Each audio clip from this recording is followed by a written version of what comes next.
It's honestly so sad to think that the next episode of Ahsoka is going to be the final time we. I have been a Star Wars fan since 1977. My grandparents lived in a place called Century Village in West Palm Beach, Florida. The euphemism was it was called God's waiting room because people went there and then they died. And there was a duplex that was 3 miles away from where they lived in Century Village, and they had Star Wars. And I was 7 years old, and it was the summertime, and my grandmother took me. At the point where they got to the trash compactor, the film went on fire. And those of you today who have not had the experience of actual film in a projector are unfamiliar with this happenstance. But those of us of a certain age and older are very familiar. So they had to move us out of one theater and put us in the other. And the backup film they had of Star Wars was playing in there. So I got to see Star Wars 1 3/4 times the first time I saw it. And I've been hooked since 1977. I'm 52 years old, and I will freely admit I love Star Wars. And I've been very happy with the Dave Filoni universe and what happened with Ahsoka. As you can see behind me, it was very entertaining. I was really happy with it.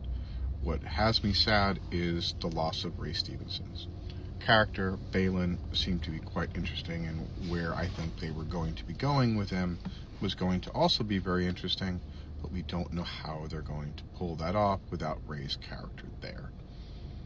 I started following Ray's career when he was in Rome and played Titus Pullo, who was a Roman legionnaire. It was quite entertaining for 2 seasons. And I've enjoyed his work for the last 20 years, and it's very, very sad to see him go.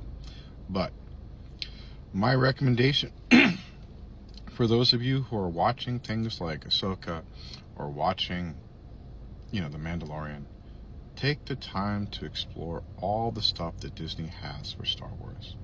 Some of the Star Wars stuff is absolutely amazing. The 7 seasons of the Clone Wars are fantastic. Rebels is very, very interesting as well. Andor is fantastic. I liked Obi-Wan. Lots of people didn't. I liked Boba Fett. Lots of people didn't. I loved The Mandalorian. Lots of people loved The Mandalorian. And of course, the baby. But Ahsoka was a quality series. We're going to have to probably wait 2 years to get the next season, so it's a lot of waiting. But Rosario Dawson pulled it off. She was fantastic as Ahsoka, and like I said before, Ray Stevenson's a big loss to the Star Wars universe because he was doing a phenomenal job. And the best part about it is the Obi-Wan Kenobi of it all is that the woman who's playing Hera is Obi-Wan Kenobi's wife in real life. And Obi-Wan Kenobi's uncle was Wedge in Star Wars: A New Hope, Return of the Jedi, and Empire Strikes Back. I love Star Wars. I hope you guys all have a great Thursday. Tomorrow is Friday. And while it's going to be a long time till we get some new Star Wars, hopefully we'll get some soon. May the Force be with you all.